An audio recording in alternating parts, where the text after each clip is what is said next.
দাউদ আলাইহিস সালাম তিনি অস্ত্র নির্মাণ করতেন, অস্ত্র তৈরি করতেন। সেই লোহা দিয়ে তিনি অস্ত্র তৈরি করতেন,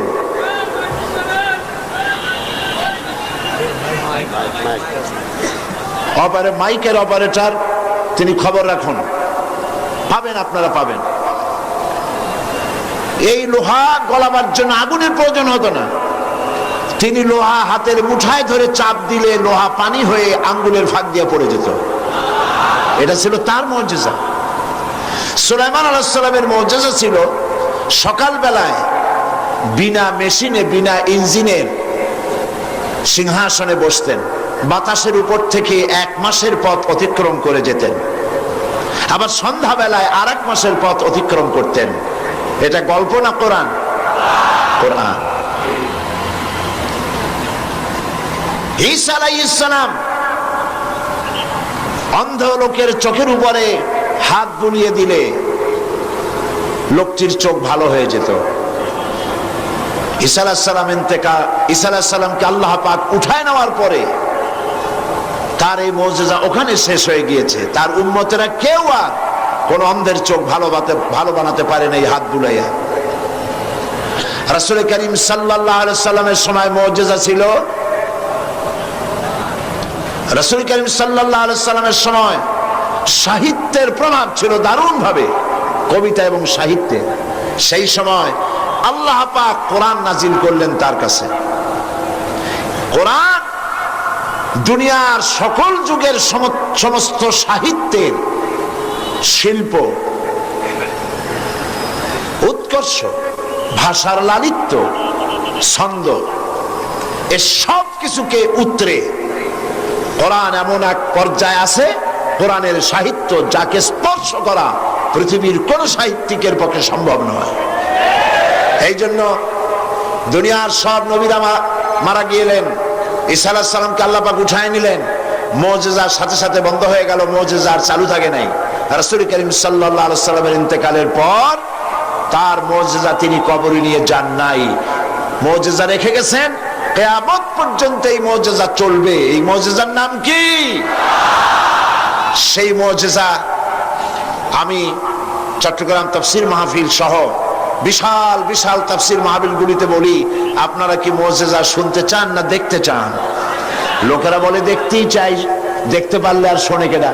আমি তখন বলি যে দেখেন, এই মাহফিলের দিকেই তাকান, মুজিজা কারে বলে কোরআন শরীফের। এই বিশাল পল্টন মাঠের দিকে তাকান, আর একটু পরে এর আশেপাশেও জায়গা থাকবে না ইনশাআল্লাহ।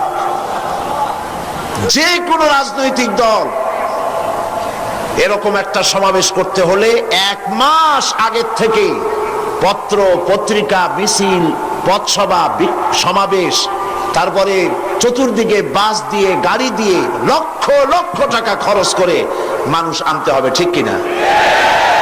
তারপরেও এইরকম জান্নাতের পরিবেশ হবে না। যা দাঁড়ানো তার থেকে, যা বসা তার থেকে দাঁড়ানো বেশি। চতুর্দিকে পুলিশ, বিডিআর, স্বেচ্ছাসেবক, হাতে ধরি পায়ে ধরি, বসেন বসেন, কথা কইেন না। কে কার কথা শোনে? সিনেবাদাম চাবায়, শুনতে ইচ্ছা হলে শোনে, না হয় আরেক দিকে তাকায় থাকে। কিন্তু দেখুন তো, মাত্র 2-3টা পত্রিকায় বিজ্ঞাপন দেওয়ার সময় পেয়েছে ইসলামী পাঠাগার। পোস্টার নাই, হ্যান্ডবিল নাই, ব্যানার নাই, প্রচার নাই। আল্লাহ রাব্বুল আলামিন তার কোরআনের পাগল, কোরআনের প্রেমিক গোলামদেরকে হাজির করে দিয়েছেন। এটাই কোরআনের মুজিজা। এইটা হলো কোরআনের মুজিজা।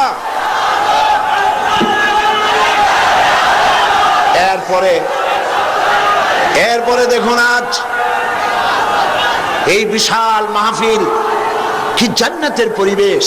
মানুষ উজু করে পবিত্র মন নিয়ে লাখো জনতা বসে আছে, শ্বাসের শব্দ নাই। কোরআনের আদব করছে মানুষেরা। কিসের আদব? আমি সব জায়গায় বলি, আপনারা বিশ্বাস করুন, এই লোকেদের ঢল, মানুষের উত্তাল ঢেউ, এর আকর্ষণ আল্লাহর কসম সাইদি নয়, এর একমাত্র আকর্ষণ আল্লাহর কোরআন।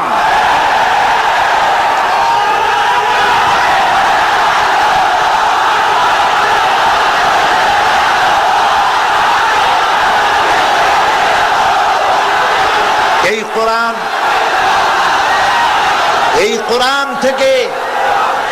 কোরআন থেকে মানুষকে বিচ্ছিন্ন করা যাবে না। আমি আপনাদের সামনে আলোচনা করব বিমাশিয়াতিল্লাহ তাআলা। আমি তো তেমন কিছু জানি না। সুবহানাকা লা ইলমা লানা ইল্লা মা আল্লামতানা। আল্লাহ যদি দয়া করে তার গোলামকে কিছু বলার জন্য ইহসান করেন তবেই বলতে পারবো, নইলে আমার কাছে কিছুই নাই। ঢোল যেমন বাড়ি দিলে শব্দ অনেক দূর থেকে শোনা যায়, মনে হয় ভিতরে অনেক কিছু আছে, কিন্তু ঢোলের চামড়াটা ছিঁড়লে দেখা যাবে ভিতরে একদম শূন্য, কিছুই নাই। আমি এরকম একটা শূন্য মানুষ, ছোট্ট মানুষ, আল্লাহর এক গোলাম ছাড়া কিছুই নই। আল্লাহ পাক যদি দয়া করে বলার তৌফিক দেন বলবো। কিন্তু আপনাদেরকে কথা শোনাবার আগে ওই যে প্রত্যেক দিন সাংবাদিক বন্ধুদেরকে ছেড়ে দিতে হয়, তাদের ব্যাপারে আমি পুরা সময়ের বক্তব্যের সারাংশ তাদের জন্য গুছিয়ে আমার কাছে রাখি, যেটা তাদের বললে ওনারা তাড়াতাড়ি নিয়ে চলে যেতে পারেন পত্রিকায় দেওয়ার জন্য। ওনাদের ব্যাপারে যে কথাগুলি বলবো, এরপরে আমি ওনাদের ব্যাপারে বলার অর্থ হচ্ছে সাংবাদিকদেরকে উদ্দেশ্য করে নয়, গোটা জাতিকে উদ্দেশ্য করে কথা বলছি। ওনারা হচ্ছেন আমাদের বন্ধু, ওনাদের মাধ্যমে কথাগুলি জাতির কাছে পৌঁছে। এটা যদি সবগুলি পত্রিকায় দায়িত্ব পালন করত তাহলে কিসমত জাতির অনেক ভালো হয়ে যেত।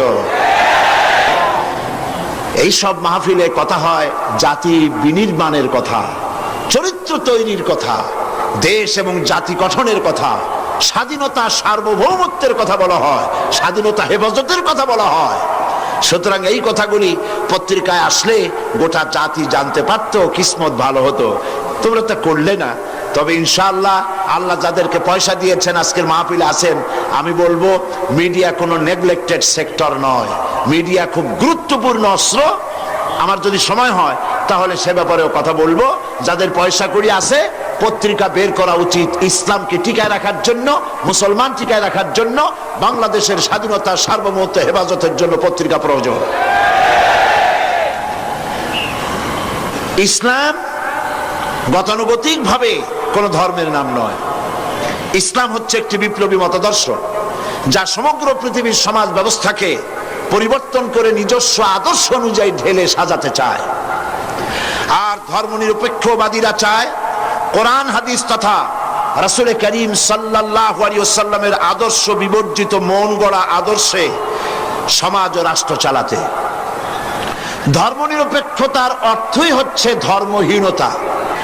ধর্মনিরপেক্ষ রাষ্ট্র প্রতিষ্ঠার ব্যাপারে ধর্মনিরপেক্ষবাদীদের দৃষ্টিতে ওলামা, মাশায়েখ, ইসলামী আন্দোলন এবং মাদ্রাসা, মসজিদই হচ্ছে তাদের প্রধান বাধা।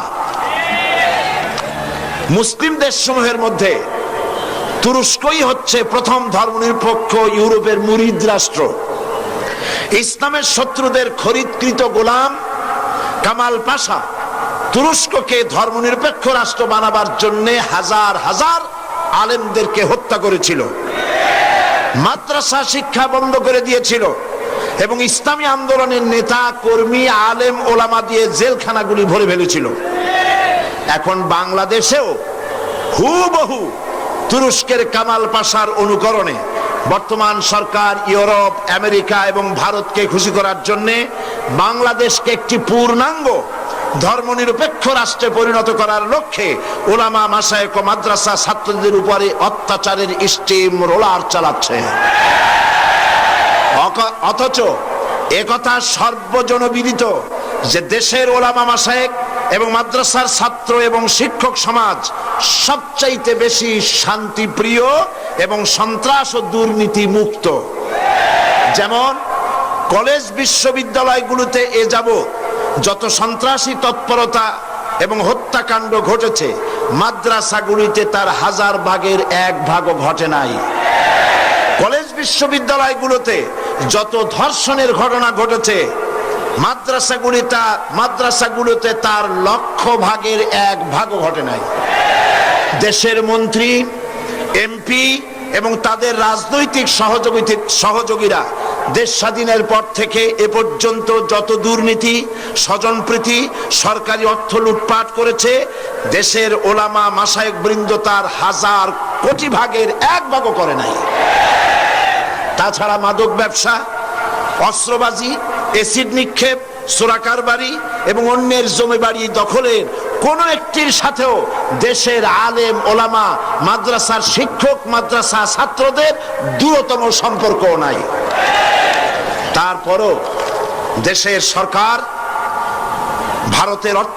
দেশের সরকার এবং ভারতের অর্থে লালিত পত্রিকাগুলি এবং ইসলামের জঘন্য দুশ্মন এনজিও গুলো আর হিন্দুস্তানের পা চাটা গোলাম তথাকথিত বুদ্ধিজীবী এবং কবি সাহিত্যিকরা এক সুরে সমস্বরে আলেম ওলামা, মাশায়েখ এবং মাদ্রাসা শিক্ষার বিরুদ্ধে বিষোদ্গার করে চলছে এদেশ থেকে ইসলামকে নির্মূল করার জন্য।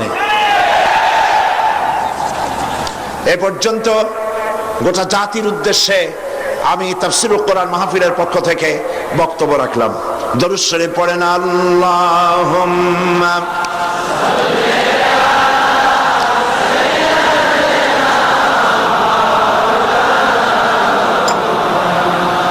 ওয়া আলা আলি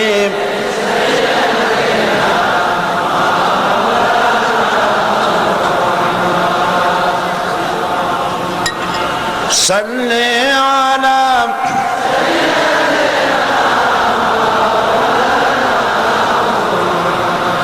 وعلى آل سيدنا مولانا محمد।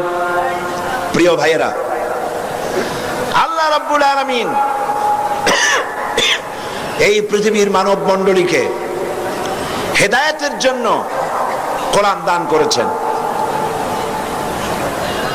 এই কোরআন এসেছে মানুষের ভাগ্যকে সুপ্রসন্ন করার জন্য। কিন্তু অবস্থা কি দেখতে পাচ্ছি? আমরা দেখতে পাচ্ছি কোরআন যাদের কাছে পৃথিবীতে তারাই সব থেকে বেশি মার খায়, ঠিক কিনা? বসনিয়ায় মার খায় কারা? চেচনিয়ায় কারা?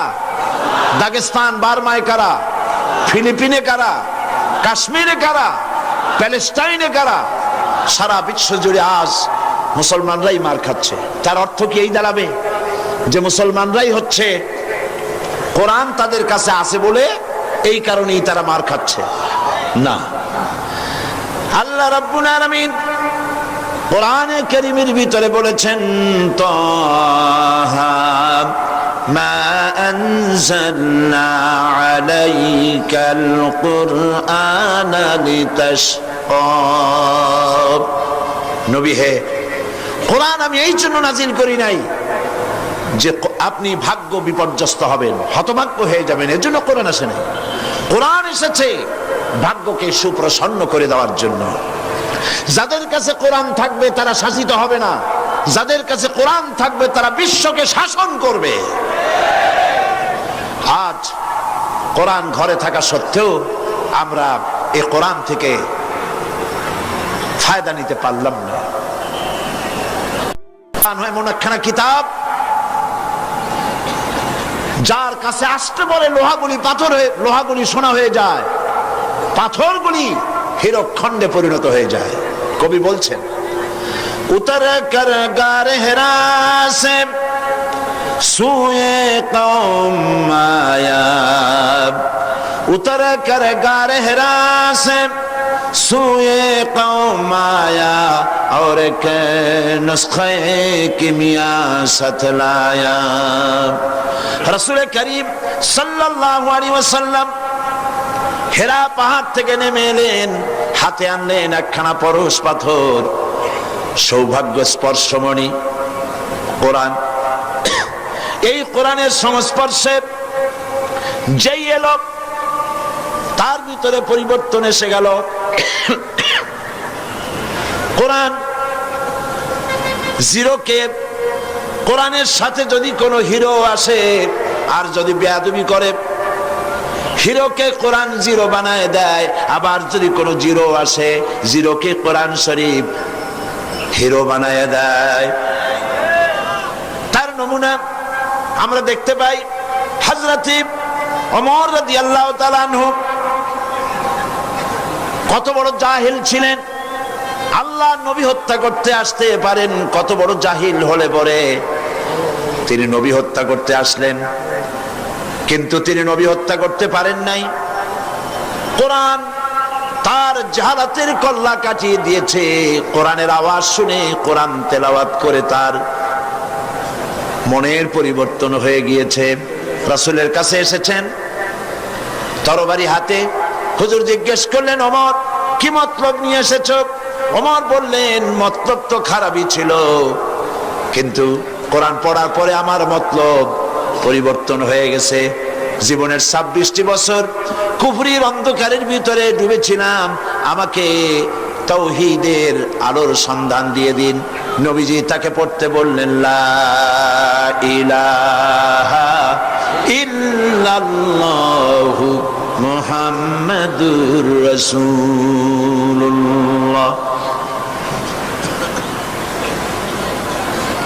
সে ওমর রাসূলকে হত্যা করতে আসলেন। নবীজি বললেন, লা নবিয়্যা বাদি ওয়ালা রাসূলা, আমার পরে নবী বা রাসূল পৃথিবীতে আর আসবে না, কিন্তু আমার পরে যদি কেউ নবী হতো লাকানা ওমর, ওমরকে আল্লাহ অবশ্যই নবী বানায় দিতেন। তাহলে ওমর কোথায় ছিলেন আর কোথা থেকে আল্লাহ তাকে কোথায় নিয়ে গেলেন? ভাবতে অবাক লাগে। হযরত আলী রাদিয়াল্লাহু তাআলা আনহু, ওমর রাদিয়াল্লাহু তাআলা আনহুর জামানায় তিনি রাতের বেলায় ঘুমায় আছেন, স্বপ্নে দেখছেন যেন তিনি নামাজ পড়ছেন রাসূল করিম সাল্লাল্লাহু আলাইহি ওয়াসাল্লামের পেছনে, ফজরের নামাজ। নামাজ শেষ হওয়ার পর রাসূল করিম সাল্লাল্লাহু আলাইহি ওয়াসাল্লাম পেছনের দিকে ফিরে বসেছেন, কথাবার্তা বলছেন। হযরত আলী মসজিদ থেকে বেরিয়েছেন, দরজার কাছে এসে দেখেন এক বুড়ি এক পাত্র খোরমা নিয়ে দাঁড়ানো। বুড়ি বলছেন, আলী আবার ভেতরে যাও, এই পাত্র ভরা খোরমাগুলি নিয়ে আল্লাহর রাসূলকে দাও, আর বলো এটি আমার বাগানে, নতুন বাগানের খোরমা, তিনি খাবেন এবং সাহাবায়ে কিরামদের মধ্যে ভাগ করে দিবেন। হযরত আলী ভেতরে প্রবেশ করলেন, হুজুরকে খোরমার পাত্র দিয়ে ঘটনা বিবরণ করলেন। রাসূল করিম সাল্লাল্লাহু আলাইহি সাল্লাম পাত্র থেকে একটি খোরমা উঠায়া হযরত আলীর মুখের মধ্যে দিলেন। হযরত আলী স্বপ্নের ভিতরে খেজুরটি খাচ্ছেন। ইত্যবসরে ফজরের আজান হলো, আজানের আওয়াজ শুনে হযরত আলীর ঘুম ভেঙে গেল। কিন্তু ঘুম ভেঙেছে ঠিক, রাসূল করিম সাল্লাল্লাহু আলাইহি সাল্লামের হাতের দেওয়া খোরমার স্বাদ তখনও আলীর মুখের মধ্যে রয়েছে। উযু করে মসজিদ নববীতে প্রবেশ করলেন। তিনি দেখতে পাচ্ছেন মসজিদ নববীতে ইমামতির জায়গায় কে দাঁড়ানো? হযরত ওমর রাদিয়াল্লাহু তাআলা। ইসলামের নিয়ম এটা। ইসলামী শাসন ব্যবস্থায় রাষ্ট্রপ্রধান যিনি হবেন তিনি সেই দেশের সব থেকে বড় মসজিদে ইমামতি করার, খুতবা দেওয়ার যোগ্যতা তার থাকতে হবে। হযরত ওমর রাদিয়াল্লাহু তাআলা আনহু ফজরের নামাজ পড়লেন। এখন কিন্তু আর স্বপ্ন না, এখন কি বাস্তব। ফজরের নামাজ শেষ করে হযরতে ফারুক রাদিয়াল্লাহু তাআলা আনহু পেছনের দিকে ফিরে বসেছেন। হযরত আলী উঠেছেন, মসজিদ থেকে বেরোবেন, দরজার কাছে এসে দেখেন এক বুড়ি এক পাত্র খোরমা নিয়ে দাঁড়ানো।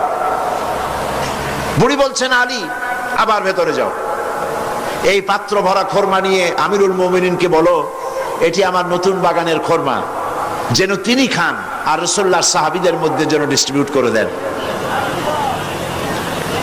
হযরত আলী দেখছেন কি আশ্চর্য কথা, যা স্বপ্নে দেখলাম তাই বাস্তব হচ্ছে। ভেতরে গিয়ে আমিরুল মুমিনিনকে খোরমার পাত্র দিলেন আর ঘটনা শোনালেন। বুড়ি এভাবে পাঠায়েছে, তার নতুন বাগানের খোরমা, এইসব বললেন। হযরত ওমর খোরমার পাত্র থেকে একটি খোরমা উঠিয়ে হযরত আলীর মুখের মধ্যে দিয়ে দিলেন। হযরত আলী খোরমা চিবোচ্ছেন, খুব মজা লাগতেছে। হযরত আলী বলছেন, ওমর পাত্রে তো খোরমা অনেক আছে, সবাইকে যদি একটা দুইটা করে দাও তারপরেও থাকবে, খোরমা খুব মজা, তুমি দাও না আমাকে আর একটা বেশি। জিদনি তামরাতান উখরা, আমাকে আর একটা খোরমা দাও। হযরত ওমর বলছেন, ইয়া আলী লাউ আন্না রাসূলুল্লাহ সাল্লাল্লাহু আলাইহি ওয়াসাল্লাম যাদাক লাজিদনাক। হে আলী, রাসূল করিম সাল্লাল্লাহু আলাইহি ওয়াসাল্লাম স্বপ্নের ভেতরে তোমাকে যদি একটার বেশি খরমা দিতেন, আমিও তোমাকে একাধিক খরমা দিয়ে দিতাম। হযরত আলী রাদিয়াল্লাহু তাআলা আনহু বলছেন, ইয়া ওমর, আহিয়া রুইয়া রাআইতাহা আম হিয়া গায়বুন আম ইত্তালাত আলাইহি। এটা কি? এটা কি তুমি স্বপ্ন দেখেছো আমার মতো, না গায়েব থেকে তোমাকে জানানো হয়েছে? আমাকে রাসূলুল্লাহ স্বপ্নে একটা খরমা দিলেন, তা তুমি টের পাইছো কেমনে? কিভাবে টের পেলে? এটা কি স্বপ্ন দেখেছো না গায়েব?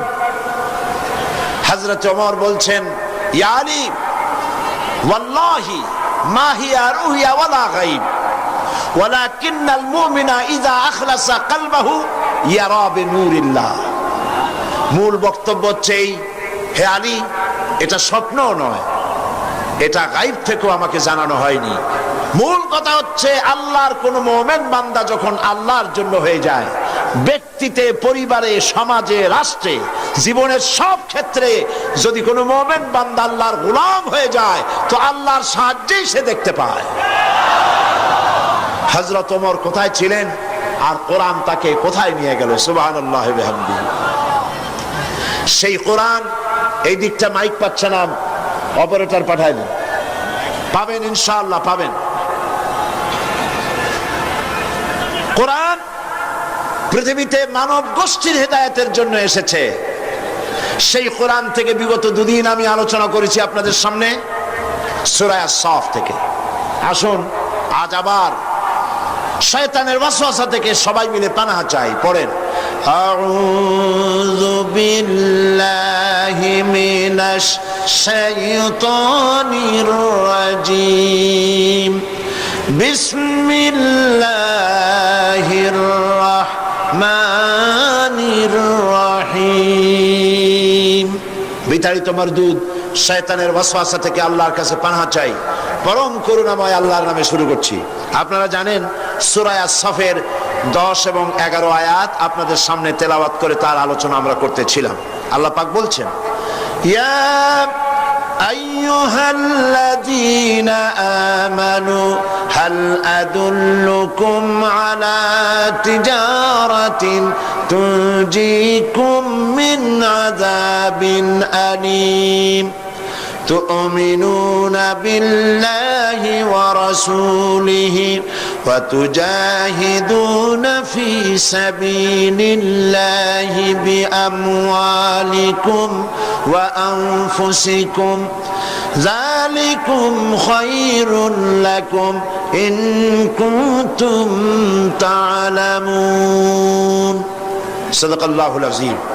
আল্লাহ পাক বলছেন, হে বিশ্বাসীরা, যারা তোমরা ঈমান এনেছো, শোনো, আমি কি তোমাদের কেমন একটি ব্যবসার কথা বলবো না, যে ব্যবসায় তোমাদেরকে জাহান্নামের কঠিন শাস্তি থেকে রক্ষা করবে? তার মানে অবশ্যই বলবো, সেই ব্যবসাটা হচ্ছে আল্লাহর সাথে ব্যবসা করতে হবে। ব্যবসার পুঁজি কয়টা বলেছিলাম? 3টি। একটি হলো ঈমান বিল্লাহ, আল্লাহর প্রতি ঈমান, আরেকটি হচ্ছে রাসূলের প্রতি ঈমান, আরেকটি হচ্ছে, জোরে বলুন, আমরা আল্লাহর প্রতি ঈমানের কথা আলোচনা করেছি, রিসালাতের প্রতি ঈমানের কথা কিছুটা বলেছি, বাকি কথা আজকে আলোচনা করতে চেষ্টা করব ইনশাআল্লাহ। তবে আপনারা খেয়াল রাখবেন, শয়তান যেন কাউকে মাহফিল থেকে উঠায় দিতে না পারে, সেজন্য খেয়াল রাখবেন, মজবুত হয়ে বসতে চেষ্টা করবেন, যাতে সবগুলি কথা শোনার সৌভাগ্য অর্জন আমরা করতে পারি। আর আখিরি মোনাজাত, এই লাখো জনতার বিশাল মোনাজাতে আমরা যেন শরীক হতে পারি, আল্লাহ যেন তৌফিক দান করেন, বলি আমিন। রাসূলের প্রতি ঈমান, সেই ঈমানের কিছু কথা গতকাল বলেছিলাম, আজকে বাকি আরো কিছু কথা। রাসূলের প্রতি ঈমানের অর্থ শুধু এতটুকু নয় যে মাথায় টুপি পরলাম, দাড়ি রাখলাম, জামা গায়ে দিলাম, এতটুকুনি শুধু নয়, বরং রাসূল হচ্ছেন আমাদের আদর্শ, এটা বিশ্বাস করতে হবে। রাসূল আমাদের কি? অনেকে বলে আমরা অমুকের আদর্শ, আমরা অমুকের আদর্শের সৈনিক, বলেন এরকম? এর কোনো মানে নাই। আল্লাহ শিখাচ্ছেন, লাকাদ কানা লাকুম ফি রাসূলিল্লাহি উসওয়াতুন হাসানাহ। আল্লাহ পাক বলেন, তোমাদের জন্য তোমাদের মহত্তম আদর্শ তোমাদের রসুলের ভেতরে আমি রেখে দিয়েছি। আল্লাহর নবী হচ্ছেন তোমাদের জন্য শ্রেষ্ঠ আদর্শ। সর্বশ্রেষ্ঠ আদর্শ কে? আদর্শ তো তিনি হবেন যার জীবন কলুষতা মুক্ত, জীবনে কোনো কালিমা নাই, তিনি হবেন আদর্শ। পৃথিবীতে মানুষেরা নিজেরা নিজেদের জন্য অনেক নেতা বানায়। এখন প্রকৃতপক্ষে নেতা কে হবেন? বিশ্বনবী মুহাম্মদ সাল্লাল্লাহু আলাইহি ওয়াসাল্লাম। এই জন্য আমাদের প্রাণ প্রিয় স্লোগান আল্লাহু আকবারের পরে তোমার নেতা আমার নেতা, এটা কি সকলের জন্য? তাহলে জান খুলে পড়ে বলেন না তোমার নেতা আমার নেতা কে? বলেন সাল্লাল্লাহু আলাইহি ওয়াসাল্লাম। তিনি হচ্ছেন আমাদের নেতা। আমি এজন্য মাঝে মধ্যে প্রশ্ন করি, আপনারা যাদেরকে নেতা মানেন, নেতার প্রশংসায় রাত দিন 24 ঘন্টা জিকির আজগার করেন, সেই নেতা জীবনে মিথ্যা কথা বলে নাই, মানুষকে ঠকায় নাই, জেনা ব্যভিচার করে নাই, হত্যা করে নাই, প্রতারণা করে নাই, মদ পান করে নাই, এ ব্যাপারে আপনারা কি নিশ্চিত? তাহলে কিভাবে নিজেরা নেতা তৈরি করে তার পিছনে ঘোরেন? নেতা তো তিনি যার জীবনে কোনো কলুষতা নাই। তিনি কে? বিশ্বনবী মুহাম্মদুর রাসূলুল্লাহ সাল্লাল্লাহু আলাইহি ওয়াসাল্লাম। পৃথিবীর সমস্ত নেতাদের ক্যারেক্টার দুই রকম। ক্যারেক্টার কয় রকম? একটা হলো পাবলিক ক্যারেক্টার, আর একটা হচ্ছে পার্সোনাল ক্যারেক্টার। জনগণকে দেখাবার জন্য এক চরিত্র, আর ভেতরে হলো আর এক চরিত্র। সেই জন্য তারা বলে আমি যা বলি তাই তোমরা করো, আমি যা করি তা তোমরা দেখবা না। রাসূল কি এরকম বলেছেন? আল্লাহর নবী তার বক্তব্য হচ্ছে আমার স্ত্রীরা ও আমার সাহাবায়ে কিরাম দিনের আলোতে আর রাতের আধারে আমার মধ্যে যা কিছু তোমরা দেখতে পাও, যে আচরণ তোমরা দেখতে পাও, সবগুলি খুলে খুলে মানুষের সামনে বলে দাও। সুবহানাল্লাহ বলবেন না? আমার জীবনের সব কথা মানুষের সামনে বলে দাও। এই জন্য রাসূল করিম সাল্লাল্লাহু আলাইহি ওয়াসাল্লাম হচ্ছেন শ্রেষ্ঠ আদর্শ। তার নীতিকে অনুসরণ করতে হবে জীবনের সব ক্ষেত্রে। একটা মানুষ কতটা চরিত্রবান, কতটা ভালো, সেই কথা কে বলতে পারে? কার সার্টিফিকেট সবচাইতে বেশি নির্ভরযোগ্য? ম্যাজিস্ট্রেট, চেয়ারম্যান, মন্ত্রী, পীর সাহেব, মৌলানা সাহেব? কে সব থেকে একটা পুরুষের নির্ভরযোগ্য সার্টিফিকেট কে দিতে পারে? স্ত্রী দিতে পারে। রাসূলুল্লাহর চরিত্রের সার্টিফিকেট আল্লাহ তো দিয়ে রাখছেন।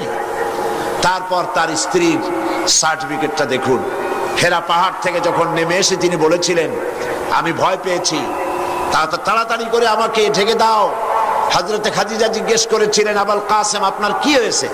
কেন আপনি, আপনার চোখ বড় হয়ে গিয়েছে, শরীর কাঁপছে, গায়ে জ্বর উঠেছে, কারণ কি?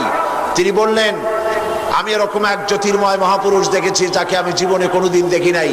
এই সমস্ত কথা আমাকে বলেছে, আমি পড়তে পারি না বলেছি, তারপরে আমাকে 3 বার বলার পরে আমাকে সিনার সাথে আলিঙ্গন করেছে, এরপর আমি বলতে পেরেছি, আমি ভয় পেয়ে গেছি। হযরতে খাদিজা বলেন আবুল কাসিম, হে কাসিমের পিতা, আমি নিশ্চিত করে বলতে পারি কোন জিন, কোন দুষ্ট শয়তান আপনার অনিষ্ট করতে পারে না, কারণ আপনি কখনো মিথ্যা কথা বলেন না, আপনি প্রতিবেশীর হক আদায় করেন, আত্মীয়দের হক আদায় করেন, এতিম মিসকিনকে খেতে দেন, বিধবাকে আশ্রয় দেন, আপনার ক্ষতি কোনো জিন বা শয়তান করতে পারে না। নবীজি পরবর্তী সময় হযরত খাদিজাকে যখন ঈমানের দাওয়াত দিলেন, যখন তিনি বললেন আমি আল্লাহর নবী, তুমি ঈমান আনো আল্লাহর উপরে, আমাকে রাসূল হিসাবে, নবী হিসাবে মানো, হযরত খাদিজা এক মুহূর্ত দেরি করেন নাই। সঙ্গে সঙ্গে হযরত খাদিজা বলেছেন, লা ইলাহা ইল্লাল্লাহু মুহাম্মাদুর রাসূলুল্লাহ। হে কাসেমের পিতা, আমি অবশ্যই বুঝতে পেরেছি আপনি আল্লাহর নবী। বিগত বছরগুলিতে আপনার মধ্যে যে আখলাক, যে চরিত্র দেখেছি, এটা কোনো সাধারণ মানুষের চরিত্র হতে পারে না। রাসূল করিম, রাসূলের উপর ঈমান আনার অর্থই হলো তার আদর্শের অনুসরণ করা, অনুকরণ করা। তিনি যা বলেছেন সবটা করা, যা করেছেন সবটা করা, মেনে নেওয়া। এইখানে যদি দ্বিধাদ্বন্দ্ব থাকে তাহলে তো মুমিন হওয়া যাবে না। হযরত ওমর রাদিয়াল্লাহু তাআলা আনহুর কাছে এক লোক এসে বলেছিল, এক মুসলমান একটা বিচারের সানি করতে এসেছিল। বলছে, ওমর একটা বিচারের সানি করে দাও, দ্বিতীয়বার বিচারটা করে দাও। তো প্রথমবার কার কাছে গিয়েছিলে? তো তিনি বললেন যে আমি প্রথমবার তো মুহাম্মদ সাল্লাল্লাহু আলাইহি ওয়াসাল্লামের কাছে গিয়েছিলাম। আমি মুসলমান মানুষ, আমার বিরুদ্ধে ইহুদি কেস দায়ের করলো, হুজুর সাক্ষী প্রমাণ নিয়ে আমি মুসলমান, নামাজ পড়ি, যুদ্ধে যাই, চাঁদা দেই, আমার বিরুদ্ধে রায়টা দিলেন, এটা কি সঠিক হয়েছে? আপনি বরং এই সবকিছু শুনে মিলে এটাকে দ্বিতীয়বার বিচারটা করে দেন। হযরত ওমর রাদিয়াল্লাহু তাআলা আনহু বললেন, দাঁড়াও, অপেক্ষা করো, আমি বিচার করতেছি। ঘরের মধ্যে প্রবেশ করলেন, তরবারি একখানা নিয়ে আসলেন, আর তরবারি দিয়ে আঘাত দিলেন। বললেন, আল্লাহর বান্দা, রাসূল করিম সাল্লাল্লাহু আলাইহি ওয়াসাল্লাম বিচার করার পর সেই বিচার যে মানতে পারে না, তার বিচার তো এরকম করে করে দিতে হয়। লোকটি দ্বিখণ্ডিত হয়ে গেল। রাসূলের কাছে খবর এলো, ওমর রাদিয়াল্লাহু তাআলা আনহু মুসলমান হত্যা করেছেন। চতুর্দিকে বদনাম ছড়িয়ে গেল। রাসূল করিম সাল্লাল্লাহু আলাইহি ওয়াসাল্লাম চিন্তায় পড়ে গেলেন, হযরত ওমর এতটা করতে গেলেন কেন? আল্লাহ পাকের পক্ষ থেকে আয়াত নাজিল হয়ে গেল। আল্লাহ রাব্বুল আলামিন শোনালেন, ফালা ওয়া রাব্বিকা লা ইউমিনুন। হে নবী, আপনার রবের কসম, আপনার আল্লাহর কসম, যেই ব্যক্তি ঈমানের দাবি করে, মুসলমানের দাবি করে, আপনার হুকুম, আপনার সিদ্ধান্ত মানতে দ্বিধা দ্বন্দ্বে ভোগে, সে কখনোই মুমিন হতে পারে না। সে মুমিন নয়। ওমর যাকে হত্যা করেছে সে মুসলমান নয়, মুনাফিক। সুতরাং ইসলাম কবুল করলে ইসলামের সবটা মানতে হবে, অল্প একটু মানলে হবে না। রাসূল করিম সাল্লাল্লাহু আলাইহি সাল্লামকে, তার উপর ঈমান আনতে হলে সম্পূর্ণটাই মানতে হবে। রাসূল করিম সাল্লাল্লাহু আলাইহি ওয়াসাল্লামের জীবনে, তার মিশনে বাধা আসলো কেন? বাধা এই জন্য এসেছে, বাধা যে হয়েছে এটা তো আপনারা নিশ্চয়ই জানেন। বাধাটা দিল কারা? সে কথা গতকাল বলেছি। যদি রাসূল করিম সাল্লাল্লাহু আলাইহি সাল্লাম শুধুমাত্র টুপির কথা বলতেন, দাড়ির কথা বলতেন, জামার কথা বলতেন, কদু খাওয়ার কথা বলতেন, মিষ্টি খাওয়ার কথা বলতেন, আতর লাগাবার কথা বলতেন, সুরমা লাগাবার কথা বলতেন, তাহলে রাসূলকে মার খেতে হতো না। ঠিক কিনা বলেন?